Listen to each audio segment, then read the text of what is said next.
Assalamualaikum warahmatullahi wabarakatuh. Alhamdulillah, tidak henti-hentinya lisan kita memuji Sang Pencipta Allah. Sebagai seorang muslim dan mukmin, kita sangat yakin Allah tidak akan pernah pungkiri janjinya. Innallaha la yukhliful mi'ad. Dan juga Allah subhanahu wa ta'ala telah menjanjikan kita dengan memujinya, bersyukur kepadanya. Alhamdulillah, la in syakartum la azidannakum wa la in kafartum inna adzabi lasyadid. Selanjutnya kita panjatkan salawat dan taslim, salam hormat kita penuh dengan cinta dan rindu kepada manusia terbaik, manusia yang telah dinobatkan menjadi penutup para nabi dan rasul, pemimpin anak Adam di dunia dan juga di akhirat. Orang yang pertama mengetuk pintu surga dan orang yang telah sukses menjalani kehidupan muka bumi ini dengan segala kesuksesan, baik menjadi seorang suami, menjadi ayah, menjadi anak, dan juga menjadi seorang pakar ekonomi atau saudagar dan juga politikus yang sukses. Maka buah tidak akan jauh dari pohonnya. Mengucapkan satu kali salam hormat kepada dibalas oleh Allah dengan 10 kali tambahan rahmat. Andai saja dibalik 10 kali pengucapan salam hormat dibalas dengan 1 kali rahmat Allah, maka sudah cukup tentunya. Tapi dengan karunia Allah yang sangat luas, Allah memberikan kita dengan 1 kali salam hormat kepada manusia terbaik ini, diberikan 10 kali tambahan rahmat. Dan rahmat Allah sangat luas, masuk dalamnya pengampunan dosa, peninggian derajat dan pemenuhan segala kebutuhan. Maka jadilah orang selain memuji Allah, alhamdulillah, juga selalu membacakan salawat dan taslim kepada Nabi besar Muhammad sallallahu alaihi wasallam. Pada malam ini kita akan lanjutkan insyaallah dosa besar selanjutnya, yang ke-116 ya. Tentang masalah tidak adil di antara anak-anak. Ya, walaupun di sini banyak bujang yang hadir, tapi enggak masalah, kita berbagi ilmu. Teman-teman sekalian, Allah subhanahu wa ta'ala mengembangbiakkan kita manusia ini dengan cara pernikahan. Dan tidak mungkinan manusia berkembang biak tanpa keturunan. Maka setiap muslim memang harus memahami bahwasanya salah satu rangkaian utama dari pernikahan adalah adanya keturunan. Bahkan hak mutlak dari suami istri yang sudah berumah tangga, kalau mereka subur, tidak ada halangan syar'i untuk meminta agar pasangannya mau memiliki keturunan. Kalau ada seorang laki-laki melamar wanita lalu memberikan syarat dari awal, kita menikah tapi tidak punya anak, atau perempuan yang mengucapkan kalimat tersebut, maka dari awal tidak usah nikah sama dia. Karena Nabi SAW mengatakan, tazawwajul waludul wadud, fa inni mukathirun bikum umam. Menikahlah dengan wanita yang subur, banyak keturunannya, dan juga penuh dengan kasih sayang, penyayang. Karena aku bangga dengan jumlah umatku pada hari kiamat. Allah subhanahu wa ta'ala menyebutkan dalam Al-Quran banyak kisah, di antara kisah para nabi-nabi, di mana mereka berharapkan memiliki atau berharap punya keturunan. Ibrahim alaihissalam yang kisah masyhur, sampai 60 tahun lebih umurnya, belum memiliki anak. Dan beliau khawatir jangan sampai meninggal lalu tidak punya keturunan. Maka beliau pun memohon kepada Allah subhanahu wa ta'ala agar diberikan anak. Dan Allah berikan anak di atas umur 60 tahun itu, Ismail alaihissalam dan Ishak. Kemudian adalah anak keturunannya, setelah itu datang anak cucunya dari Ishak, ada Yakub, ada Yusuf, terus ya, sampai ke bawah. Dan diberikan julukan Abul Anbiya, ayahnya para nabi, setelah memang keturunan-keturunan Ibrahim alaihissalam diberkahi oleh Allah dan semua nabi-nabi dari keturunannya. Juga kita tahu kisah yang masyhur, kisah Nabi Zakaria alaihissalam dalam surah Maryam, bagaimana beliau minta kepada Allah subhanahu wa ta'ala dikaruniai anak. Dan beliau dikaruniai anak setelah umur 100 tahun. Dari istri yang mandul umur 90 tahun. Teman-teman kalau mau baca ada di 10 ayat pertama surah Maryam tentang masalah itu. Dan juga disebutkan dalam surah Al-Anbiya.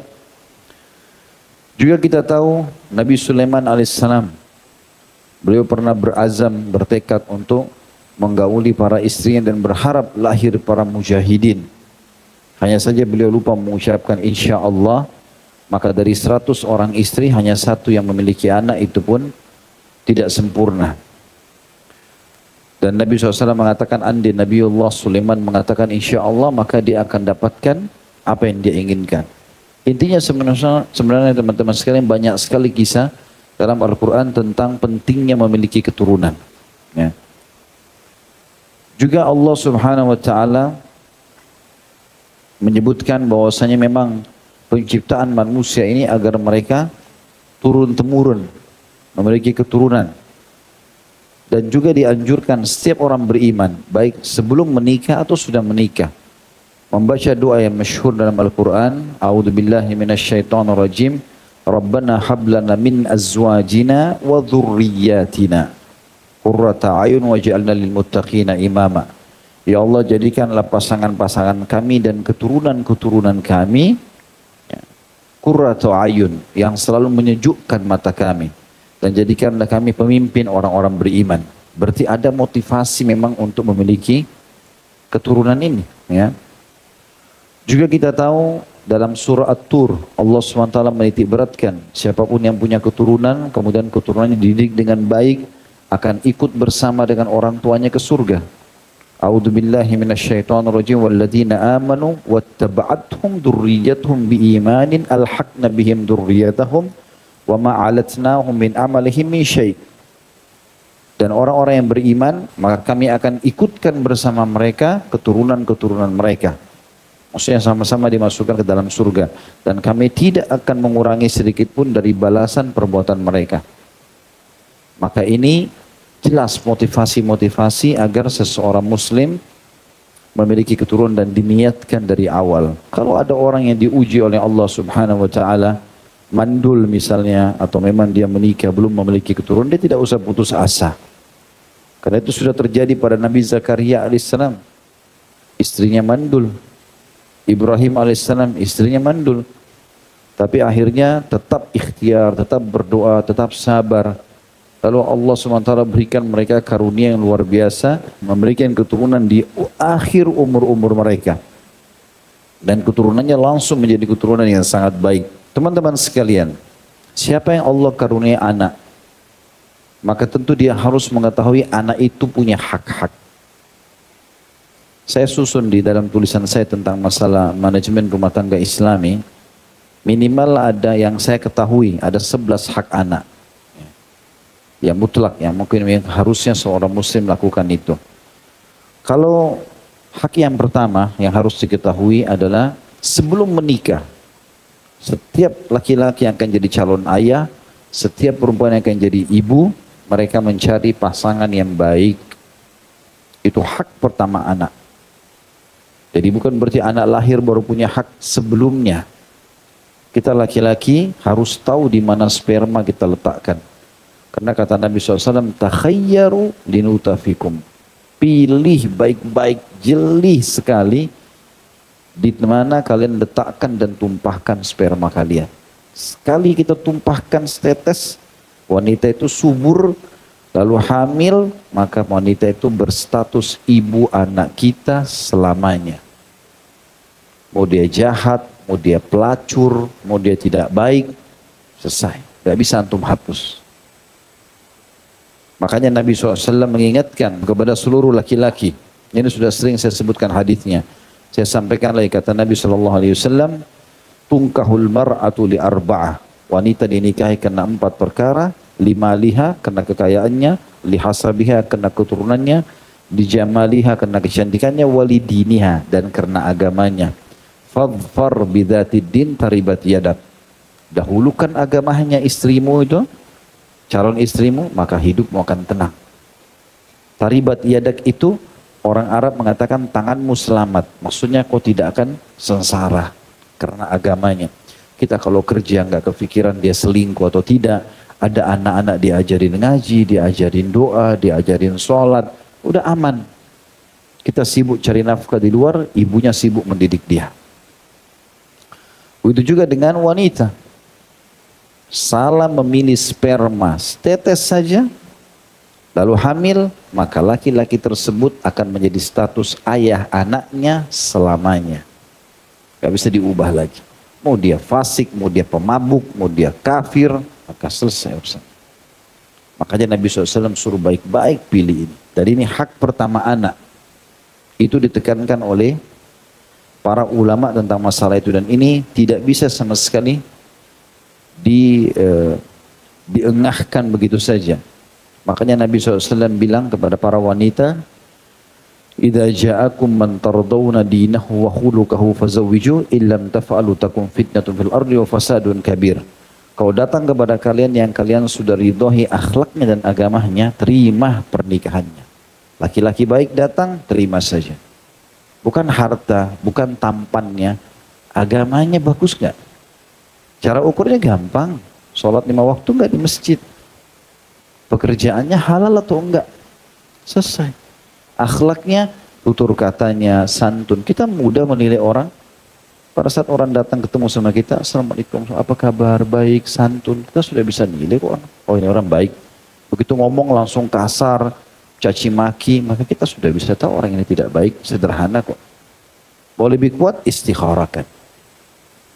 Ini hak pertama. Ya. Makanya dalam pepatah bahasa Arab seorang penyair mengatakan, dia bilang anak-anak dia punya 11 orang anak semuanya baik. Maka dia mengatakan, Masya Allah saleh semua hafal Quran. Dia mengatakan, sungguh hak pertama yang aku berikan pada kalian adalah aku pilihkan ibu yang baik sehingga kalian terbentuk seperti ini. Ibu adalah sekolah pertama di madrasah ula. Salah pilihan ibu, salah pilihan ayah, salah semua ke depannya. Hak yang kedua teman-teman, makanan dan minuman yang halal dan thayyib. Itu hak anak. Jangan pernah masukkan setetes susu pun, ya, sebutir gula, sebutir beras di perut anak antum kecuali yang halal. Mau dia berbakti, masukkan yang halal. Subhanallah. Kata Nabi SAW dalam hadis Bukhari, lahmun nabata min suhtin an-naru awla bihi. Daging dan darah yang tumbuh dari sumber haram, maka neraka lebih pantas baginya. Kata para ulama, makna hadis ini adalah kalau orang sengaja makan yang haram, dia sengaja makan yang haram, maka dia terancam dengan neraka sampai dia taubat dan dia menebus berapa nilai yang pernah dia makan itu. Misal dia perkirakan dia pernah makan sumber haram 1 juta, dia sedekahkan untuk menghalalkannya. Juga masuk dalamnya adalah, kata sebagian ulama, nafkah yang diberikan kepada istri dan anak. Kapan itu haram, istri itu akan pasti membangkang. Anak-anak itu akan durhaka dengan dia. Itu efek daripada makna hadis ini. Neraka lebih pantas baginya, artinya dia bisa jadi ahli neraka. Dan ahli neraka buruk. Otomatis itu. Dan Allah Subhanahu wa taala menekankan dalam banyak ayat bagaimana seseorang di antara kita peduli dengan halalan thayyibah, yang halal dan berkualitas, halal berkualitas, selalu begitu. Bahkan Allah hubungkan antara makan dan minum yang halal ini setelah mengatakan kulu washrabu, makanlah dari halal dan thayyib, lalu Allah mengatakan wala tattabi'u khutuwatis syaitan, dan jangan pernah ikuti langkah-langkah syaitan. Karena ternyata subhanallah sumber makanan minuman ini menjadi energi buat tubuh dan menjadi bagian dari tubuh kita, ya kan gitu. Kita tumbuh besar dari ASI ibu kita, tumbuh besar dari nafkah ayah kita. Kapan itu haram bisa terus menerus. Ya. Kata para ulama, banyak orang tua tidak menyadari ternyata penyebab utama kenakalan dan penyakit pada anak justru dari pendapatan haram. Jadi pastikan kalau pendapatan Anda halal, karena mayoritas masalah pribadi dan keluarga bersumber dari pendapatan haram. Ya. Dan ini cukup banyak sudah buku-buku yang ditulis. Saya pernah bilang teman-teman bisa kembali ke buku judulnya Akibat Makanan Haram. Kecil, 10.000 harganya, beli dan baca. Hak yang ketiga, akikah. Ya. Setelah dia lahir, dia akikah. Dan akikah ini dilakukan di hari ketujuhnya. Rasulullah SAW bersabda di dalam hadis riwayat Bukhari, Tirmidzi, An-Nasai dan Ibnu Majah, setiap anak harus diakikahkan, maka sembelihlah kambing untuknya dan hilangkanlah kesusahan darinya. Kesusahan maksudnya rambutnya dicukur dan tali pusarnya kalau sudah terlepas dibuang. Juga Rasulullah SAW bersabda dalam hadis yang lain, hadis sahih riwayat ahli sunan, An-Nasai, Ibnu Majah, Abu Dawud, Tirmidzi, semua meriwayatkan 4 orang ini. Kata Nabi SAW, setiap anak tergantung dengan akikahnya. Sembelihlah untuknya di hari ketujuh ia lahir, berilah ia nama dan cukurlah rambutnya. Nanti beri nama dan cukur rambut kita akan bahas ya. Sekarang kita bahas hak ketiga dulu. Itu nanti masuk dalam hak-hak yang lain. Hak ketiga adalah akikah. Dan akikahnya disebutkan juga dalam hadis riwayat Ahmad dan Tirmidzi dengan sanad sahih. Kata Nabi SAW, bagi anak laki-laki sembelihlah untuknya 2 ekor kambing. Dan bagi anak perempuan 1 ekor kambing. Juga Rasulullah SAW bersabda dalam hadis Ahmad dan Tirmidzi, bagi anak laki-laki 2 ekor kambing dan anak perempuan 1 ekor kambing. Dan bukanlah masalah kambing yang disembelih jantan atau betina. Yang penting umurnya cukup, mirip dengan Idul Adha. Minimal 1 tahun, tidak cacat, jantan atau betina boleh. Anak laki-laki 2, anak perempuan 1. Juga sabda Nabi SAW dalam hadis Al-Baihaqi, sesungguhnya kaum Yahudi hanya mengakikahkan anak laki-laki dan tidak mengakikahkan anak perempuan. Maka kalian akikahkanlah anak-anak laki-laki kalian 2 ekor kambing dan anak perempuan kalian 1 ekor kambing. Jadi memang seperti itu cara pembagiannya. Juga telah ditanyakan kepada Aisyah radhiyallahu anha oleh beberapa sahabat, kapan kira-kira akikah itu? Hadisnya riwayat Abu Dawud. Kata Aisyah radhiyallahu anha, hari ke-7 atau hari ke-14 atau hari ke-21. Tapi hadis yang paling sahih hari ke-7. Sebagaimana Nabi SAW melakukan itu pada Hasan dan Husain radhiyallahu anhuma pada saat kedua cucu beliau yang mulia ini lahir. Juga Nabi SAW bersabda di riwayat hadis Baihaqi, berikanlah pada kabilah tertentu kaki kambing tersebut dan makanlah serta berilah makan orang lain dan jangan kalian pecahkan tulangnya. Sabda Nabi SAW ini diucapkan kepada Ali bin Abi Thalib dan Fatimah radhiyallahu anha pada saat Hasan dan Husain lahir. Jadi beliau perintahkan keduanya untuk berilah pada kabilah tertentu, bagi-bagi kambing ini, sebarkan kepada orang-orang. Lalu makan juga sebagian darinya, serta berilah makan orang lain dan jangan kalian pecahkan tulangnya. Kata sebagian ulama dari hadis ini bisa diambil pelajaran, daging akikah boleh sebagian masih mentah dikasih ke orang, sebagaimana Nabi SAW suruh kasih ke kabilah tertentu, itu tidak disuruh masak. Lalu Nabi bilang, kalian juga makan sebagian, yang habisil dimasak bagikan juga kepada orang lain. Maka boleh semuanya dimasak, boleh sebagian dimasak, sebagian dibagikan ke orang lain. Tapi sunnah Nabi SAW khusus kambing akikah, maka tulangnya tidak dipecahkan. Biasanya orang pecahkan untuk ambil sumsumnya dari dalam. Dan ini tidak boleh diganti ke hewan lain. Misal orang ganti ke sapi, orang ganti ke unta. Dengan alasan misalnya, oh kalau sapi kan lebih besar, mungkin lebih besar pahalanya.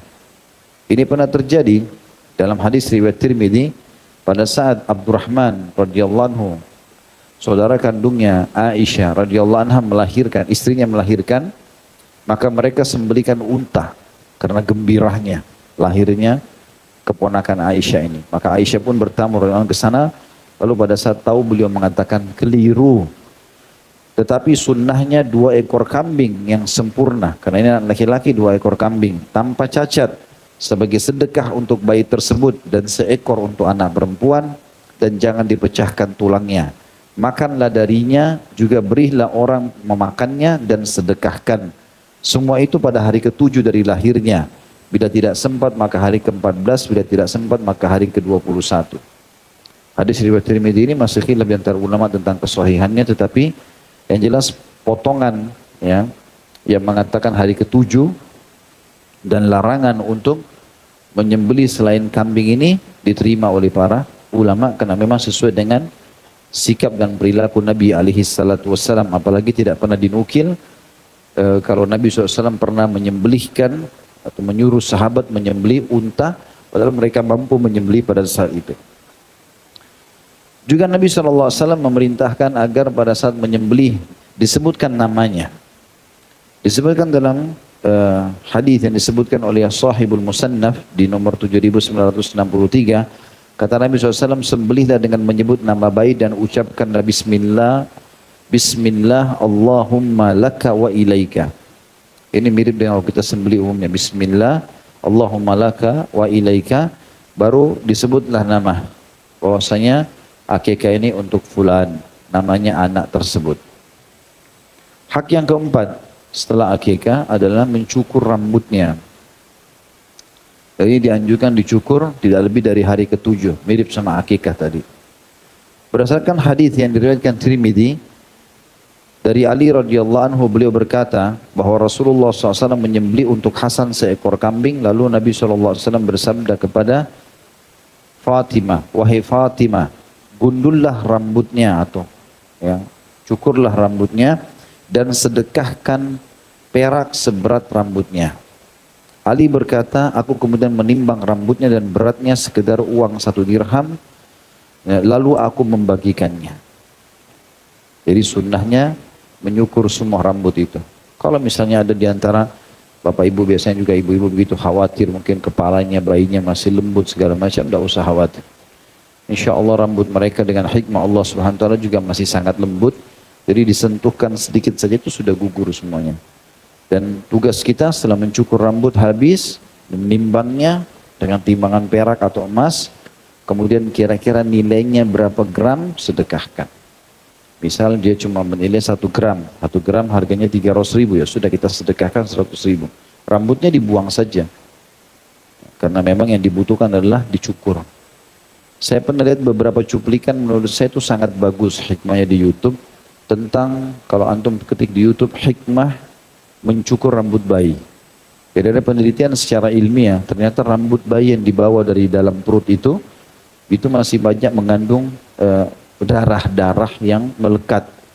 Ya. Maka lebih baik untuk kesuburan kulit kepalanya memang dicukur. Dan umumnya bayi-bayi yang dicukur dengan yang tidak dicukur beda dari sisi kesehatan kepalanya. Maka seperti itulah kurang lebih hikmah daripada mencukur rambut ini. Dan Nabi SAW melarang untuk qaza. Ya. Sebagaimana Abdullah bin Umar radhiyallahu anhu berkata, Rasulullah SAW melarang al-qaza atau memotong sebagian rambut bayi dan membiarkan sebagian yang lain. Ini hadis riwayat Bukhari. Mirip orang di sini botak, di sini ada, sini botak, sini ada. Itu namanya qaza, nggak boleh. Kalau kita cukur, maka usahakan dari seluruh penjuru, boleh sebagian lebih pendek dari yang lain, tapi tidak terlalu kelihatan. Misal umumnya orang di sebelah kanan kiri kan lebih pendek dari yang bagian atas, tapi tidak terlalu menonjol, hanya sekedar untuk merapikan saja.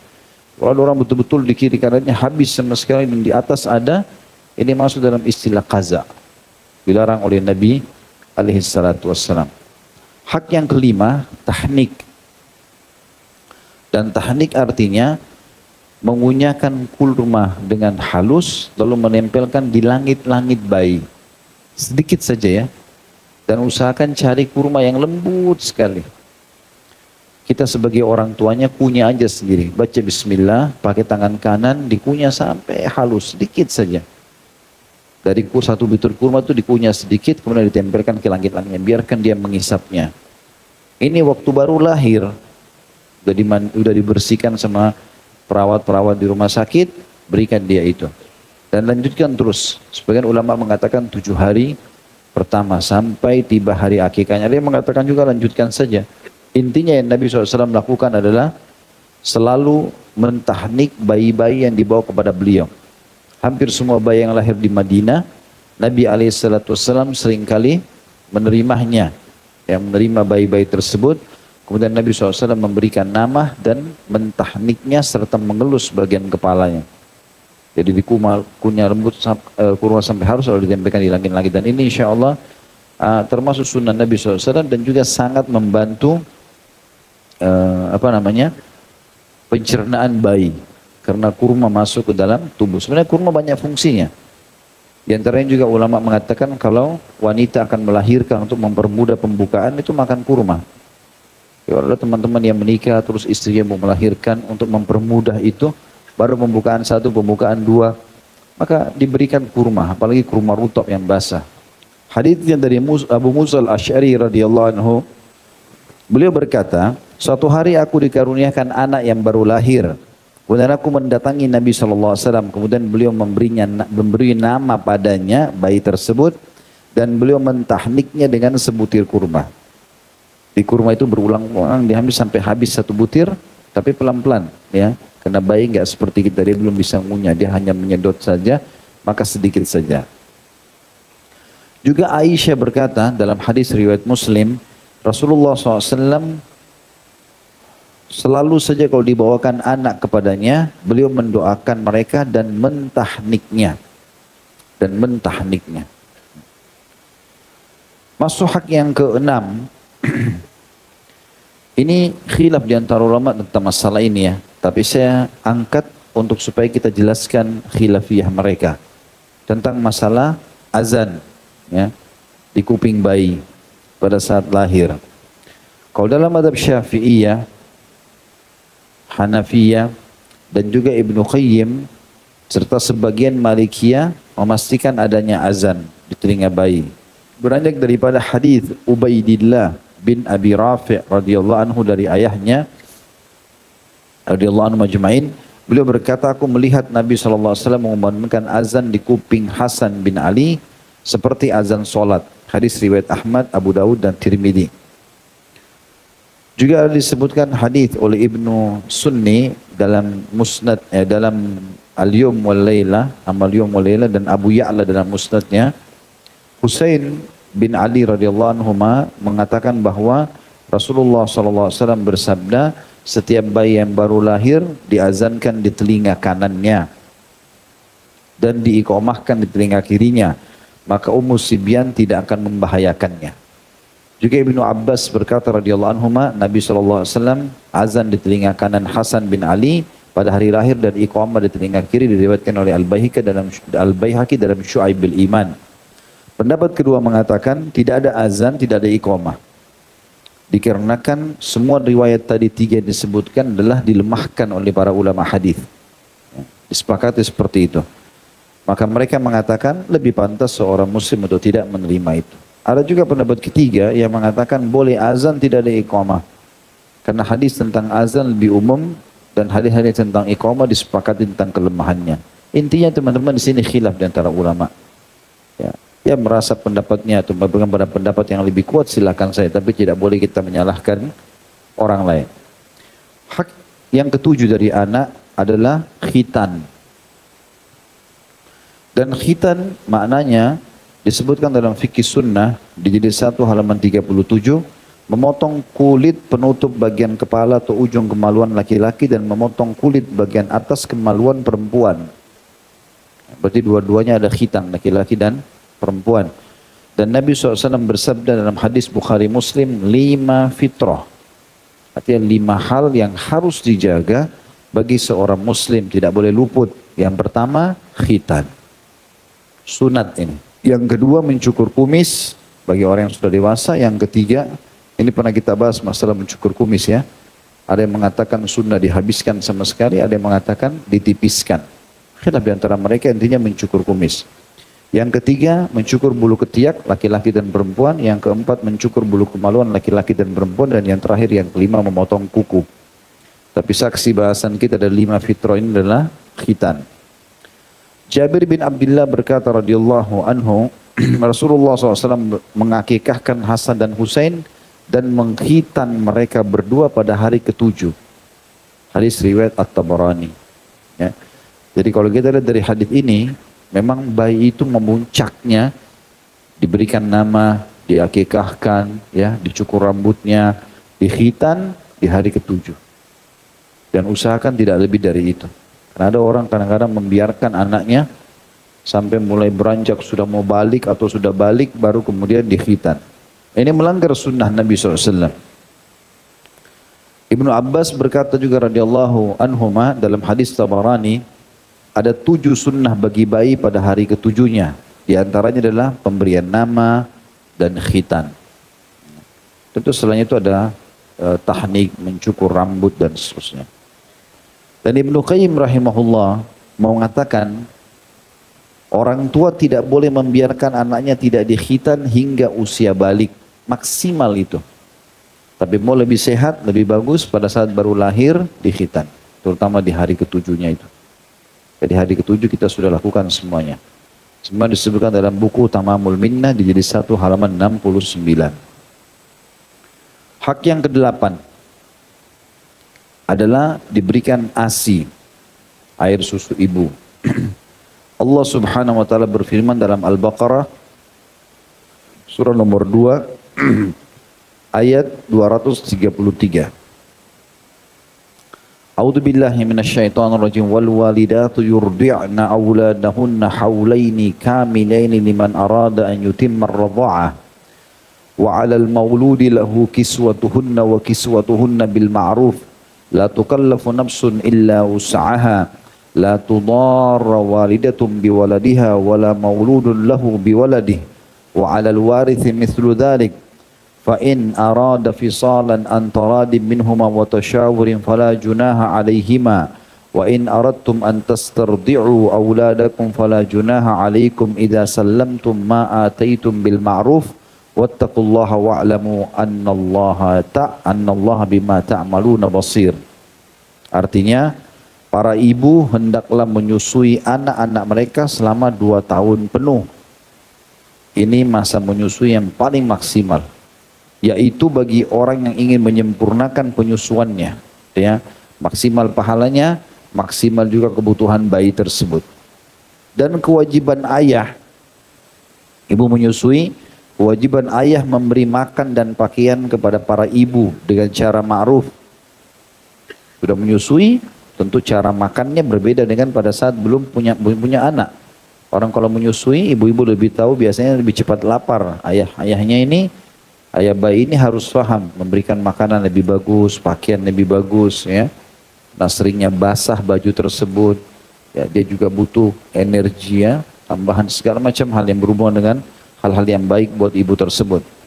Seseorang tidak dibebani melainkan menurut kadar kesanggupannya. Tapi walaupun disuruh seperti itu para suami, para ayah, tetap sesuai dengan kadar kesanggupannya. Janganlah seorang ibu menderita kesengsaraan karena anaknya, dan seorang ayah juga karena anaknya. Jadi tidak boleh juga karena terlalu gembira dengan kelahiran anak tersebut lalu kemudian utang sana sini segala macam. Allah larang juga itu. Satu-satunya boleh orang tua utang untuk akikah, untuk apa saja, ya, kalau dia sudah tahu pasti dia akan bayar. Misal akikah hari ke-7, ya. Misal anak ini lahir anggaplah tanggal 10 misalnya. Hari ke-7-nya, saya tanggal 16, ya. Karena dihitung mulai tanggal 10 itu. 10, 11, 12, 13, 14, 15, 16. Berarti hari ke-16. Ya. Nah sekarang dia terima gaji tanggal 25. Untuk akikah anaknya dia harus tunggu gaji. Kalau dia sudah tahu ada gajinya, nggak apa-apa dia utang. Tapi kalau tidak, jangan dia utang. Gugur kewajiban dia untuk mengakikah bayinya. Jelas ya? Makanya dikatakan di sini para ayah atau para ibu tidak boleh dibebani, ya, tidak boleh menderita kesengsaraan karena anaknya dan juga ayah karena anaknya. Dan waris pun berkewajiban demikian. Nah, artinya ahli waris boleh membantu kalau mau bantu, tapi tidak ada beban.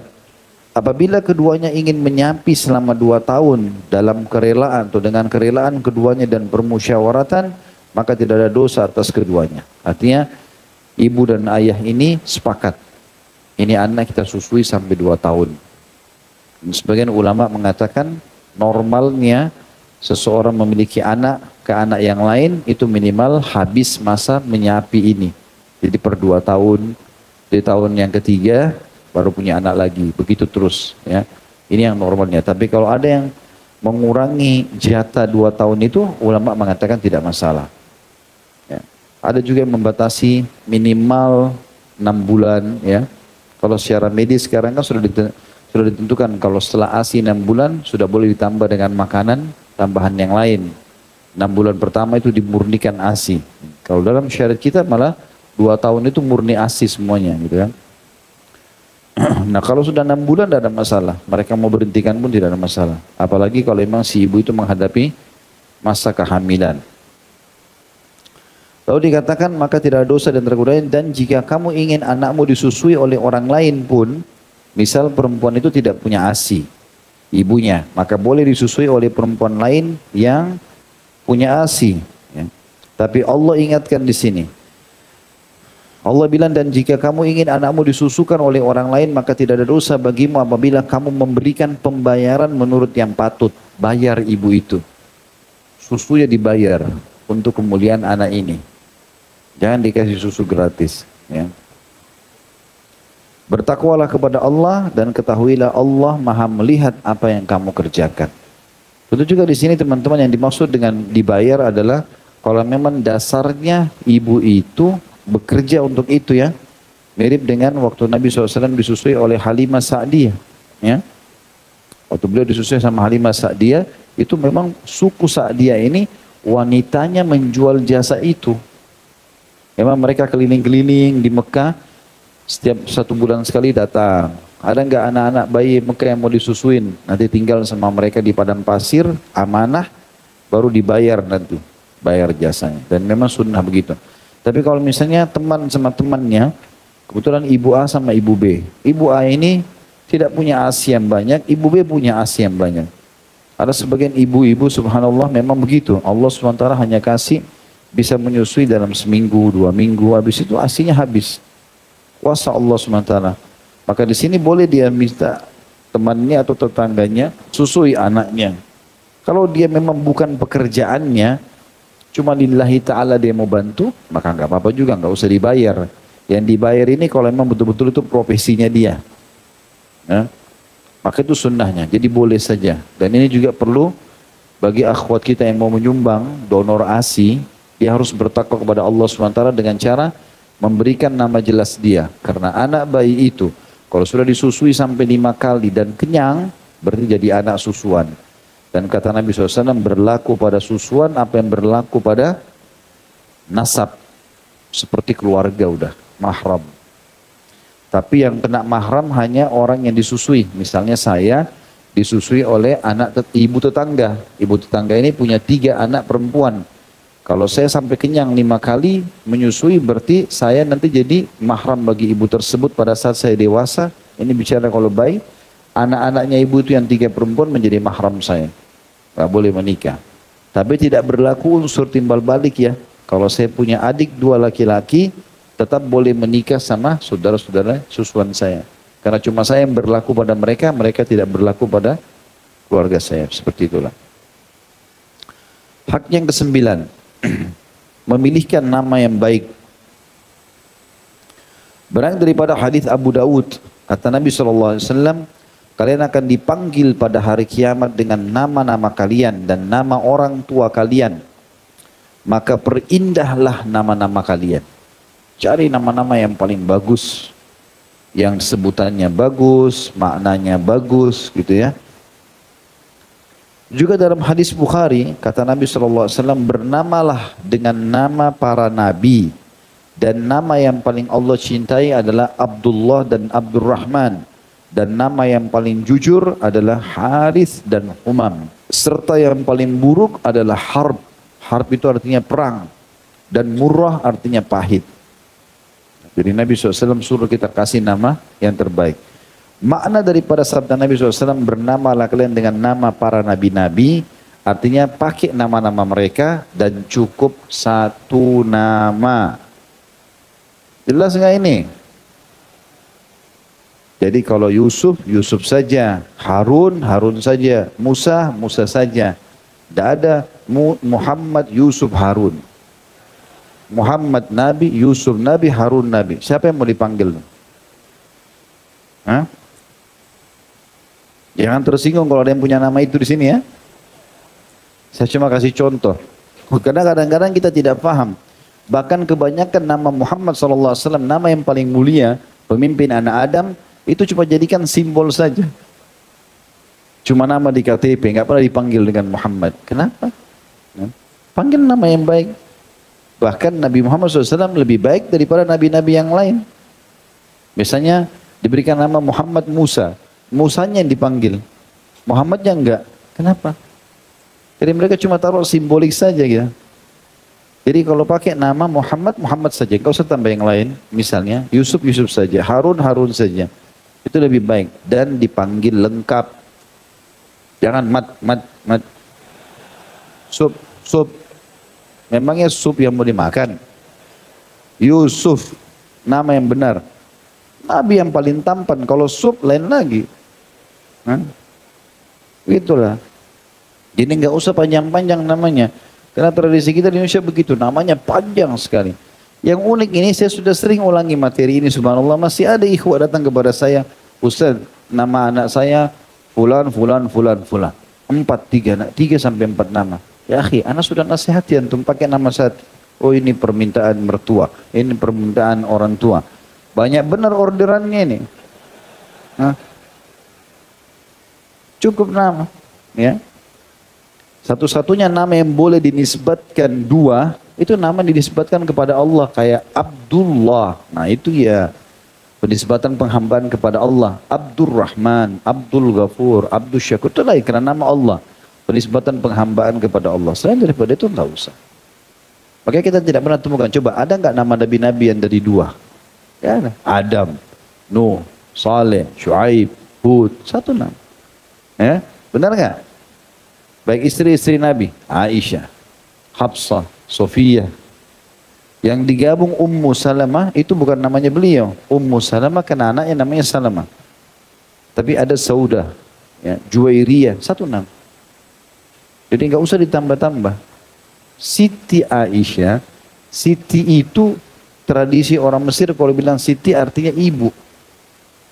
Orang bilang Siti Aisyah di Indonesia berarti ibu Aisyah. Masa baru lahir dipanggil ibu? Harus ngerti artinya. Jangan tersinggung kalau saya bilang. Karena kita harus jelaskan hukumnya supaya diubah ke depan. Coba tanya orang Mesir, Siti itu maksudnya ibu-ibu gitu. Kayak Siti Aisyah maksudnya ibu Aisyah. Masa bayi dipanggil ibu gitu kan? Aisyah saja dan panggil Aisyah lengkap. Pernah ada orang gitu tanya, Ustaz berikan nama anak-anak. Saya kasih nama-nama istri Nabi, Aisyah, Hafsah, Sofiyah. Ustaz nama itu sudah banyak orang pakai. Nggak apa-apa. Masa antum mau cari nama yang tidak ada orang pakai sama sekali? Di mana itu? Masa kita mau ngarang-ngarang sendiri? Nama-nama yang mulia itu kita pakai kan?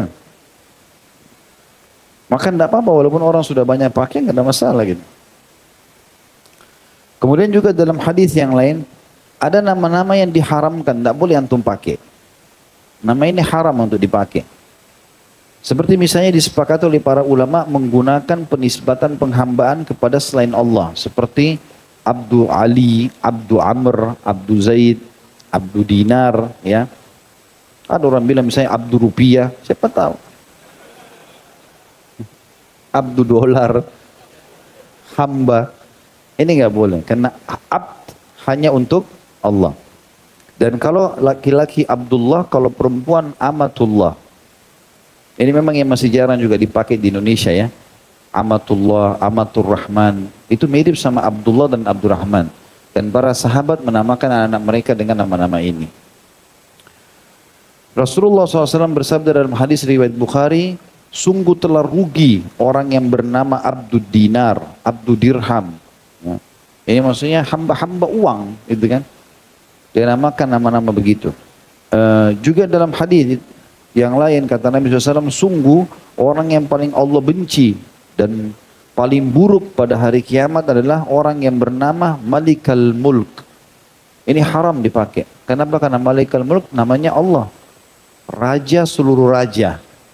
Karena tidak ada raja kecuali Allah. Hadisnya riwayat Muslim. Jadi ini haram untuk dipakai. Nggak boleh. Ya. Juga ada hadis-hadis ya, yang menyebutkan atau ulama mengatakan tidak boleh menggunakan nama-nama yang dikhususkan untuk Nabi Muhammad SAW. Kalau julukan beliau seperti Sayyidun Nas, tuannya manusia, atau Sayyid Walad Adam, tuan anak cucu anak Adam. Karena itu khusus untuk Nabi SAW. Dan itu julukan, bukan nama beliau. Kalau nama nggak ada masalah. Ya, karena Nabi SAW pernah bilang, aku memiliki 5 nama. Aku Ahmad dan aku Muhammad, ini artinya sama, Ahmad dan Muhammad. Mai terpuji. Kemudian aku Hasyir yang akan dibangkitkan manusia dengan pada hari kiamat. Aku Akib tidak Nabi Sallallahu dan Mahi. Mahi itu yang dihilangkan kesyirikan dengan diutusnya aku. Tapi kita disuruh pakai Ahmad atau Muhammad saja, gitu kan. Dan Nabi SAW mengatakan, pakailah namaku, tapi jangan pakai julukanku. Di antara julukan Nabi SAW, Abul Qasim, ya, atau Sayyidil Walid Adam dan seterusnya. Juga diharamkan pakai nama-nama syaitan. Bahaya. Mungkin di Indonesia apalah, gundurwo, kuntilanak, apa saja. Tapi seperti misalnya khinzab, syaitan yang menggoda pada saat sholat. Ya. Ini hadis riwayat Muslim. Ada juga wilhan, syaitan yang menggoda pada saat wudu. Hadis riwayat Ibnu Majah. Ada hubab, nama-nama syaitan ini yang diriwayatkan Imam Ahmad. Ada iblis yang paling banyak disebutkan dalam Al-Quran. Siapa tahu ada orang iseng pakai nama ini, ya. Juga tidak boleh diharamkan pakai nama-nama orang yang sudah Allah hancurkan atau binasakan seperti Fir'aun. Ya, betul ya. Atau Qarun atau Haman, ya. Karena Qarun yang orang pengikut Nabi Musa yang mendukung Fir'aun, gitu kan. Yang kita suka bilang harta karun, harta karun. Itu nama dia Qarun, tidak boleh.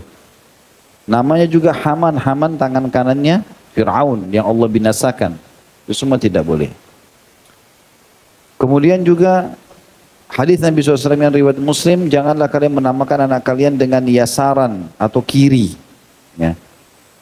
Atau rabahan, rabahan itu keuntungan. Atau najahan, keselamatan. Atau aflah, menang. Ini hadis riwayat Muslim. Juga Nabi SAW mengatakan, bila aku masih hidup maka aku akan melarang umatku menggunakan nama nafi'an, pemberi manfaat, atau aflaha, telah menang, atau berkah, atau barakah. Ya. Juga ulama mengatakan, ini khilaf menurut ulama, ada yang mengatakan makruh, ada yang mengatakan haram, menggunakan nama-nama malaikat seperti Jibril, Mikail, Israfil. Ya. Tidak menggunakan nama-nama mereka. Kata Nabi SAW, sungguh sebaik-baik nama kalian adalah Al-Harith dan Humam. Sesempurna nama adalah Abdullah dan Abdurrahman. Saling menamailah dengan nama para nabi dan jangan kalian menamai dengan nama malaikat. Para sahabat berkata, ya Rasulullah, bagaimana dengan nama anda? Kata Nabi SAW, gunakan namaku tapi jangan gunakan julukanku. Hadis ini riwayat Bukhari. Berarti Nabi SAW melarang kita menggunakan nama para malaikat. Sebagian ulama mengatakan di antara hikmahnya, kalau misalnya dia pakai nama Jibril, terus kemudian anak itu kufur atau misalnya jadi orang yang fasik, tidak ketemu. Karena Jibril AS adalah pemimpin para malaikat. Nah. Juga Rasulullah SAW bersabda, ini saking besarnya pengaruh tidak boleh sama sekali pakai nama buruk, ya. Walaupun sisi terjemahannya juga tidak baik misalnya. Karena Nabi SAW pernah memerintahkan sahabat memerah susu. Ada kambing atau unta, Nabi bilang, perah susu unta buat ini buat kami. Siapa yang mau perah? Ada sahabat mengatakan, saya Rasulullah. Nabi SAW tanya pertama, namamu siapa? Dia bilang, Murrah. Murrah itu artinya pahit. Kata Nabi SAW, duduk. Ganti yang lain. Siapa lagi yang mau perah susu? Berdiri lagi satu orang, saya Rasulullah. Nabi tanya, siapa namamu? Dia bilang, Harb. Perang. Kata Nabi SAW, duduk. Ganti yang lain. Siapa yang mau perang buat kami? Berdiri lagi satu orang. Nabi tanya, siapa namamu? Dia bilang, Ya'ish. Ya'ish itu artinya hidup. Kata Nabi SAW, perahlah buat kami. Hadis riwayat Imam Malik. Sampai perah susu saja nggak boleh nama sembarangan. Nah. Berarti ini bisa mungkin masuk juga dalam syarat untuk mencari pegawai. Tes namanya. Karena kan dia mau bekerja buat kita. Ini prasusunya nggak boleh nama sembarangan, apalagi bekerja. Ya. Rasulullah SAW juga tidak menyukai nama-nama yang berarti buruk. Sebagaimana dalam sabda beliau pernah melewati gunung, lalu beliau ada 2 gunung, lalu beliau tanya, berhenti dulu, diberhentikan semua pasukan. Nabi tanya, siapa yang tahu nama gunung 2 ini? Ada namanya nggak? Ada sahabat bilang, saya tahu ya Rasulullah. Kalau sebelah kanan anda, namanya Fadhih. Fadhih itu pembongkar aib. Ya. Itu Terus yang sebelah kiri Anda namanya mukhzi, penghina. Lalu Nabi SAW mengatakan kalau gitu cari jalan lain. Ada orang iseng kadang-kadang. Gunung ini namanya ini, gunung ini namanya. Ngarang-ngarang.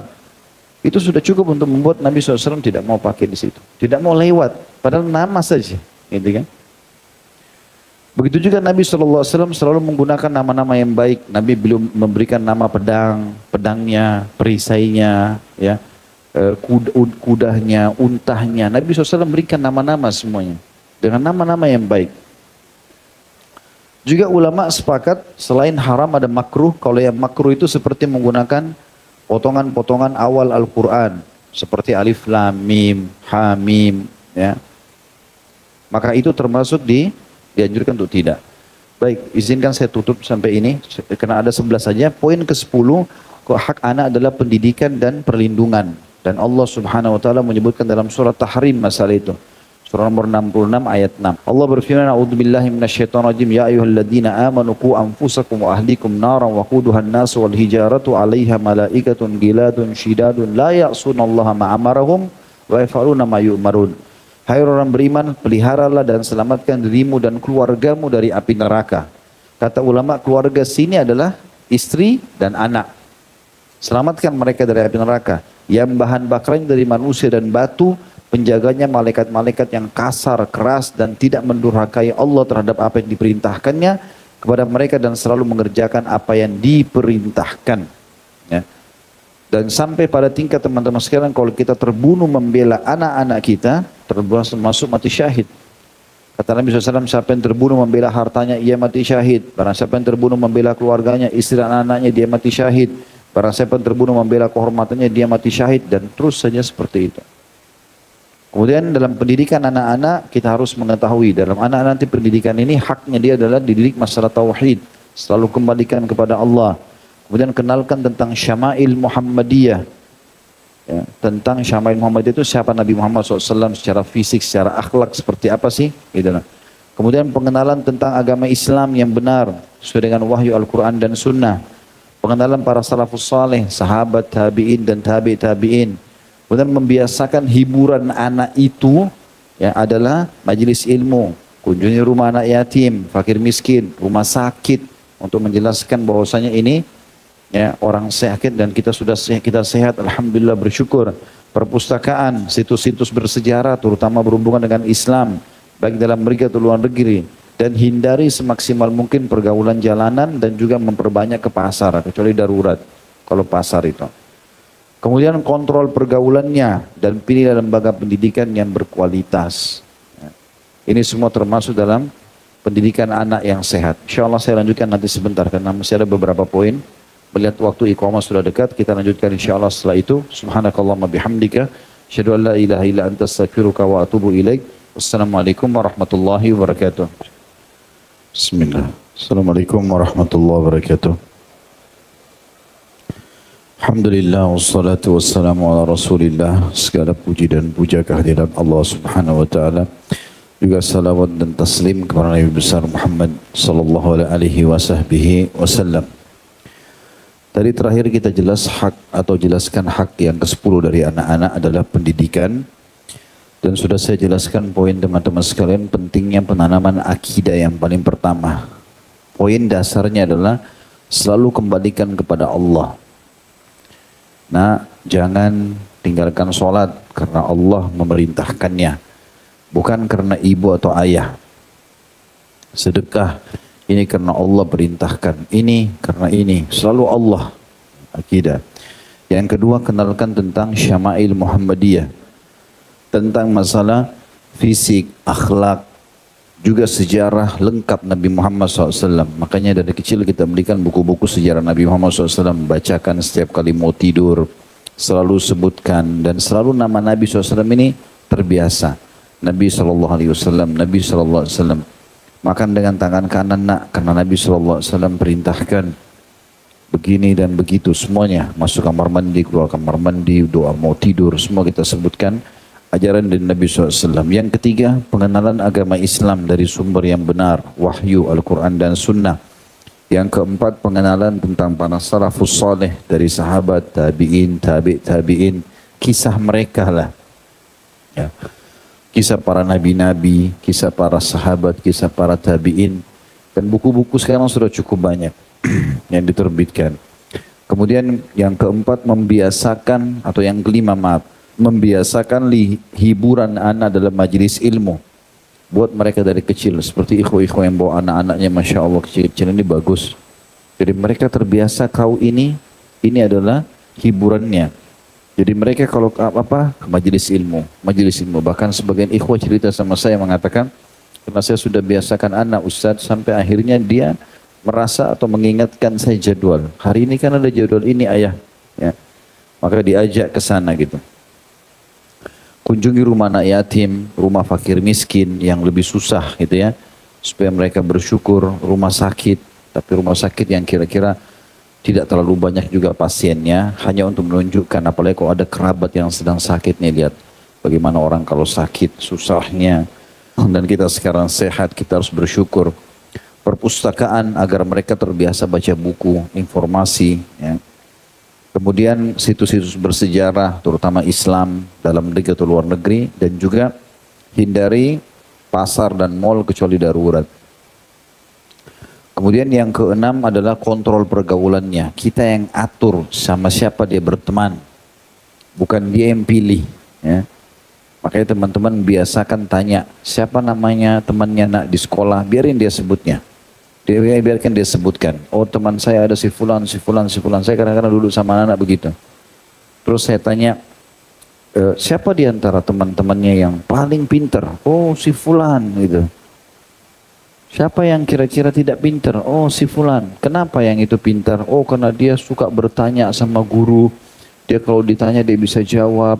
Bacaannya bagus. Kenapa yang satu nggak pintar? Karena dia suka malas, dia tidur, dia segala macam. Nah itu kita bisa bilang sama dia, nak jadi seperti yang ini ya. Misal kita kontrol pergaulannya. Harus tahu teman-teman anak-anak itu bergaul sama siapa. Kemudian yang selanjutnya, yang ketujuh, adalah pilihkan lembaga pendidikan yang berkualitas. Ya. Paling bagus pesantren sebenarnya. Ya. Kalau tidak sekarang sudah banyak Islamic boarding school. Dan ingat dalam poin ini antum yang pilih, bukan anak yang pilih. Kalau saya bilang nak mau sekolah di mana, enggak. Antum bawa, masukkan, biayai. Jadi kita yang pilih. Dan ini penting sekali. Walaupun kadang-kadang mungkin anak kita masih ada yang berkeluh kesah, tapi nggak usah khawatir. Saya pernah cerita, ada seorang dokter di Saudi, dia cerita bahwasanya dia satu waktu pernah datang ke satu kota, bukan satu kota, kayak satu pesantren lah kalau kita sekarang di Indonesia. Di situ tuh lembaga tahfidz Quran dan belajar agama saja. Gitu. Dia bilang begitu saya datang ke sana, banyak anak-anak, Masya Allah penuh, hafal Quran, jadwal dari pagi sampai malam padat. Setelah saya ceramah motivasi mereka tentang hafalan Quran, pendidikan agama, selesai ada satu anak datang. Kelihatannya anak ini anak orang kaya, karena dari penampilannya segala, omongannya juga tertata. Padahal anak ini masih baru tamat SD, kan kita umur-umur SMP. Terus dia bilang, Syekh, saya ini anaknya Fulan. Rupanya waktu disebut nama ayahnya memang pejabat di Saudi. Saya anaknya Fulan. Kata Syekhnya, iya, kenapa? Dia bilang, Syekh, saya mau minta satu hal, bisa enggak? Kata Syekh, silakan. Anak itu bilang, karena saya sudah berusaha, tidak pernah berhasil. Kata Syekh, silakan. Dia bilang, saya minta Anda bicara sama ayah saya supaya saya dikeluarkan dari sini. Mau keluar dari pesantren. Kata Syekhnya, gak mungkin saya minta kau berhenti dari pesantren. Ini tempat hafal Quran, pendidikan agama. Dia bilang, tapi Syekh seperti Anda lihat, dari pagi sampai malam, hafal terus. Sementara sepupu saya Fulan, sekolah di Amerika. Sepupu saya Fulan, sekolah di Eropa. Ada juga yang sekolah di luar, bebas mereka bagaimana mereka mau. Saya sendiri yang dikekang sama ayah saya. Kata Syekhnya, saya sabarkan, sabarlah, gini begini, insya Allah ada kebaikan. Syekh bilang, sudahlah, dia nangis, anak itu kayak sudah tidak ada harapan, masuk ke pesantren kembali. Kata Syekhnya, mungkin 10 tahun setelah itu. Sudah lama waktunya. Saya diundang di salah satu wilayah di Saudi untuk ngisi daurah, ceramah, muhadarah, ya, pengajian tentang masalah kebaikan lah, ibadah segala macam di masjid yang besar. Gubernurnya wilayah itu datang. Setelah selesai semuanya, rupanya ada satu, sudah mau sholat maghrib, ada satu anak muda datang, imamnya. Pakai baju bagus, anaknya tampan gitu. Orang hormati semua, termasuk gubernur wilayah itu, hormati sekali anak muda ini. Setelah itu karena langsung sudah mau iqamah sholat, dia masuk jadi imam. Suaranya bagus sekali kata syekhnya. Setelah selesai sholat, sudah zikir semua, dia datang dekati saya kata syekhnya. Dia bilang, Syekh, apa kabar Syekh? Kata Syekh, baik, saya baik. Dia bilang, Syekh, tahu sama saya? Kenal saya? Kata Syekhnya, saya enggak kenal. Dia bilang, saya anak yang 10 tahun lalu, pernah saya minta Anda supaya bicara sama ayah saya supaya keluar dari pesantren. Kata Syekhnya, oh Masya Allah. Dia bilang, terus kata Syekhnya bilang, bagaimana perasaanmu sekarang? Dia bilang, Alhamdulillah Syekh. Untung waktu itu Anda tidak bicara sama ayah saya.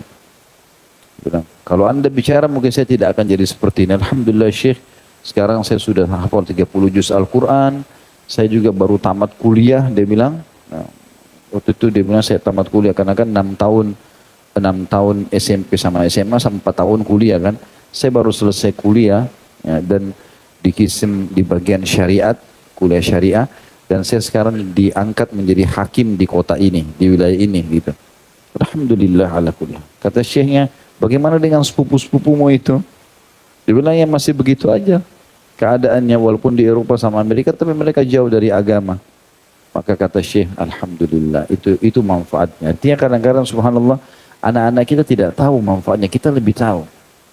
Makanya teman-teman jangan kita yang 30 tahun, 40 tahun kita musyawarah sama anak yang 7 tahun, mana ngerti dia. Walaupun kita juga tidak mau menyusahkan ya. Kemudian yang selanjutnya yang ke-8 adalah dukung semua prestasi baiknya. Seperti kalau ada ibadah, saya sholat, puasa, sedekah, apalah haji dan umroh dan lain-lain. Juga prestasi dunia, apapun itu sifatnya. Dia juara di sekolah misalnya, pakaiannya rapi segala macam, maka itu semuanya kita dukung ya. Dengan cara memberikan hadiah, memberikan support, memberikan pujian. Itu semua penting. Dan kalau kita memberikan hadiah kepada mereka, usahakan selalu hadiahnya buku-buku agama yang bermanfaat, ya, nasihat yang baik, ya, apalah. Semua itu adalah hal-hal yang baik. Nanti tidak terbiasa beli itu, ya.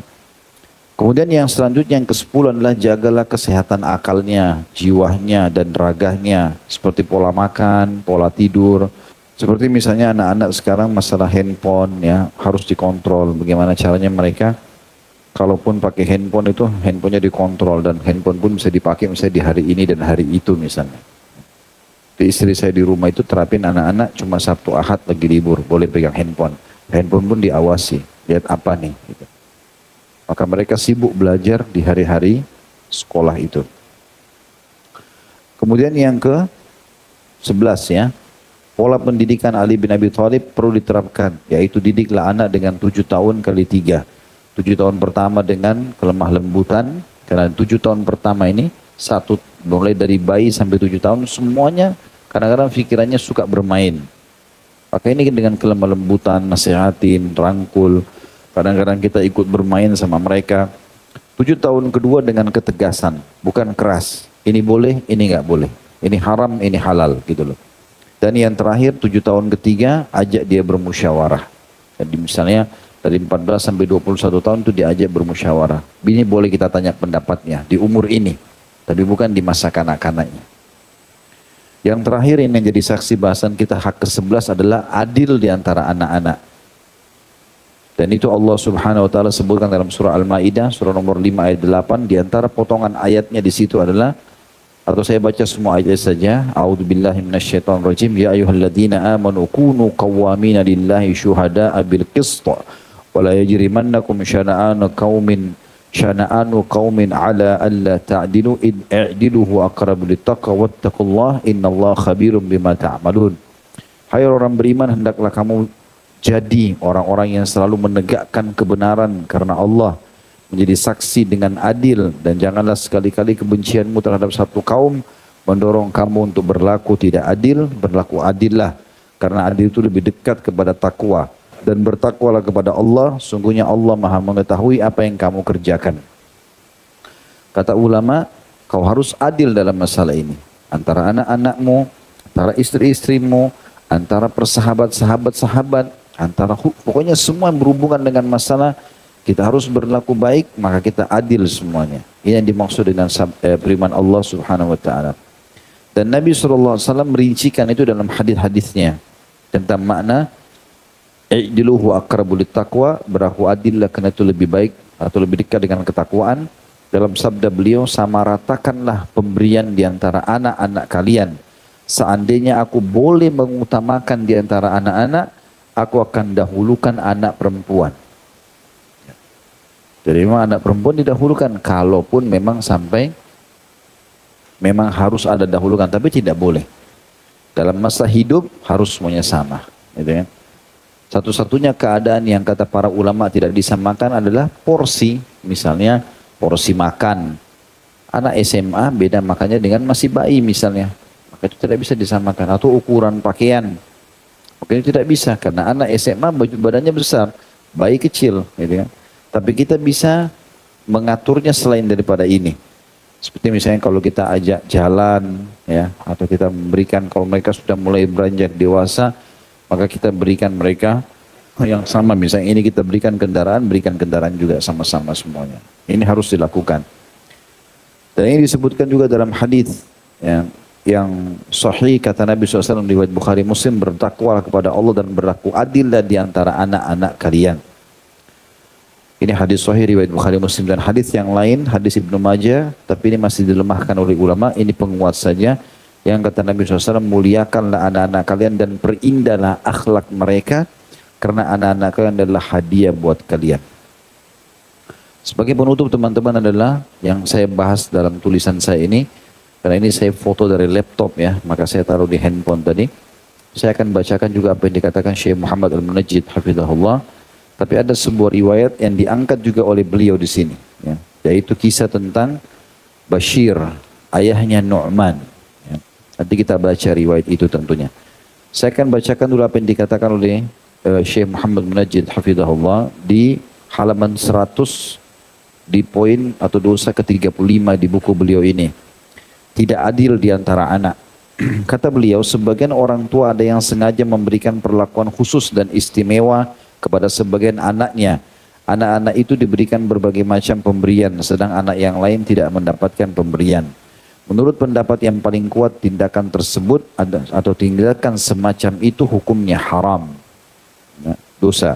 Jika tidak ada alasan yang membolehkannya, misal anak tersebut memang dalam kondisi yang berbeda dengan anak-anak lain, seperti sedang sakit, dililit banyak hutang sehingga tidak mampu membayarnya, tidak mendapatkan pekerjaan, ya, atau memiliki keluarga besar sedang menuntut ilmu, atau karena ia hafal Quran sehingga diberikan hadiah khusus oleh sang ayah. Kalau poin ini masih dibolehkan. Misal seorang ayah atau ibu mengatakan, siapa di antara kalian 5 anaknya yang ranking 1 dapat hadiah motor misalnya. Ternyata ada 5 orang cuma 1 ranking 1, ya wajar dia kasih.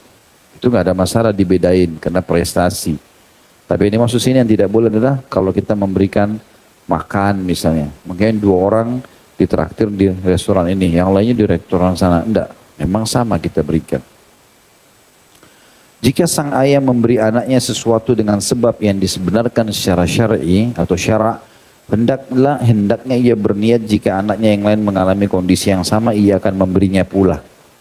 Contoh misalnya anak-anak lagi sakit. Kan biasa anak sakit, supaya dia gembira dibawain ke rumah sakit mainan, makanan kesukaannya. Ya mungkin tidak harus dikasih kepada anak lain karena ini sedang sakit. Contohnya. Ya. Atau tadi ya, contoh juga anak-anak kita 5 orang. Kita sudah dewasa, kita sudah berhasil dan anak-anak juga sudah mulai dewasa, sudah berumah tangga. Ternyata ada di antara mereka yang terlilit utang misalnya. Yang lain tidak. Maka kita bantu dia. Tidak harus kita bantu yang lainnya. Karena ini permasalahannya adalah utang, terlilit utang. Ya. Jika sang ayah memberi anaknya sesuatu dengan sebab dibenarkan syarak, hendaklah ia berniat jika anaknya yang lain mengalami kondisi yang sama, ia akan memberinya pula. Karena Allah mengatakan dalam Al-Maidah ayat 8, tadi ayat yang kita baca, A'udzubillahi minasyaitonirrajim, i'dilu huwa aqrabu littaqwa. Adillah kalian karena itu lebih dekat dengan ketakwaan, wattaqullah, dan bertakwalah kepada Allah. Adapun dalilnya secara khusus adalah hadis riwayat Nu'man bin Bashir radhiyallahu anhuma. Bashir ayahnya Nu'man. Ini dia mengatakan suatu hari sang ayah mengajaknya kepada Rasulullah SAW dan sang ayah berkata, jadi Bashir berkata kepada Nabi SAW, ya Rasulullah, sungguhnya aku telah memberikan kepada putraku ini seorang budak. Maka Rasulullah SAW bertanya, apakah setiap anakmu juga engkau berikan hal yang sama? Kau kasih ini budak, kau juga kasih yang lain budaknya? Atau budak? Dia menjawab tidak. Rasulullah SAW bersabda, kembalikanlah budak itu. Hadis ini riwayat Bukhari. Juga dalam riwayat lain kata Nabi SAW, fattaqullaha wa'dilu baina auladikum. Bertakwalah kepada Allah dan berlaku adillah di antara anak-anak kalian. Lalu ia berkata, kemudian ia pun pulang lalu mengembalikan pemberiannya. Hadis ini riwayat Bukhari. Riwayat lain menjelaskan Bashir mengatakan, ya Rasulullah, saya mau berikan kepada Nu'man ini sesuatu. Tidak disebutkan budaknya. Maka, maukah anda menjadi saksi? Kata Nabi SAW, apakah kau kasih sama semua anakmu? Dia bilang tidak. Nabi SAW mengatakan, carilah orang lain. Riwayat yang lain juga disebutkan, fala tushhidni idzan fa inni la ashhadu ala jawr. Jika begitu maka janganlah engkau menjadikanku saksi karena aku tidak memberi kesaksian atas suatu kezaliman. Hadis ini diriwayatkan oleh Imam Muslim. Menurut Imam Ahmad, anak laki-laki mendapat pembagian 2 kali lipat bagian anak perempuan, yakni seperti dalam pembagian warisan. Tapi pendapat ini dibahas lagi oleh para ulama. Kalau yang boleh anak laki-laki 2 dan anak perempuan 1 itu hanya di warisan. Ya. Kalau selain daripada itu atau bab hibah, pemberian semasa hidup harusnya disamaratakan. Bila kita perhatikan kondisi sebagian keluarga, kita akan mendapatkan beberapa orang tua yang tidak takut kepada Allah dalam soal pengistimewaan sebagian anaknya atas anaknya yang lain dengan berbagai pemberian. Tindakan yang kemudian membuat anak saling cemburu, menumbuhkan permusuhan dan kebencian di antara sama mereka. Sebagian ayah mengistimewakan salah seorang anaknya hanya karena wajah anaknya tersebut mirip dengan keluarga dari pihak ayah, sedang yang lain dianaktirikan karena lebih menyerupai wajah keluarga dari pihak ibu. Atau ia mengistimewakan anak-anak dari salah satu istrinya atau salah seorang istrinya, sedangkan anak-anak dari istri yang lain kurang ia pedulikan. Hal itu misalnya dengan memasukkan anak-anak dari istri yang paling disayangi ke sekolah-sekolah favorit, sedangkan anak-anaknya dari istri yang lain tidak demikian. Padahal akibatnya tindakan tersebut kelak akan kembali pada dirinya sendiri. Sebab pada umumnya mereka yang dianaktirikan tidak mau membalas budi kepada orang tuanya. Makanya Nabi SAW bersabda dalam hadis, "Alaysa yasurruka an yakunu ilaika fil birri sawa." Beliau tanya kembali kepada Bashir, ya.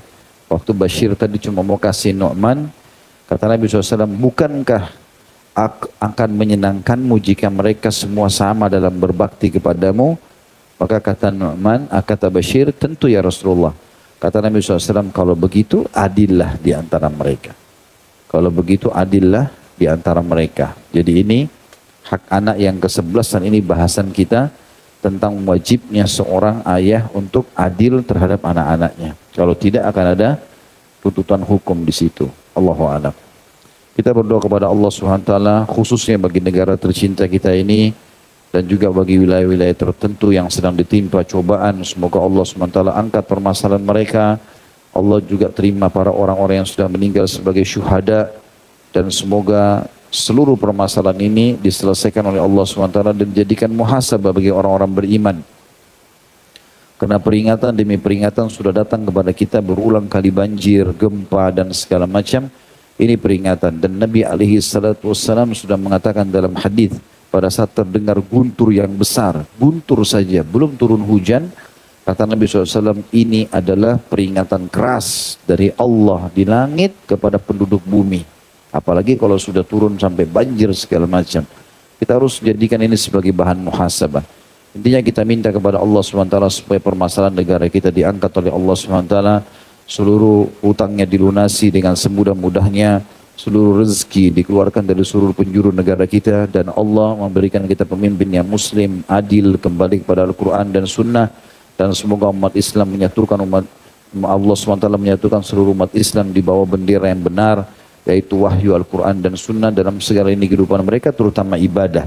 Dan semoga Allah SWT menyatukan kita semua di surga firdausnya tanpa hisab, mana disatukan dalam majelis ilmu yang mulia ini.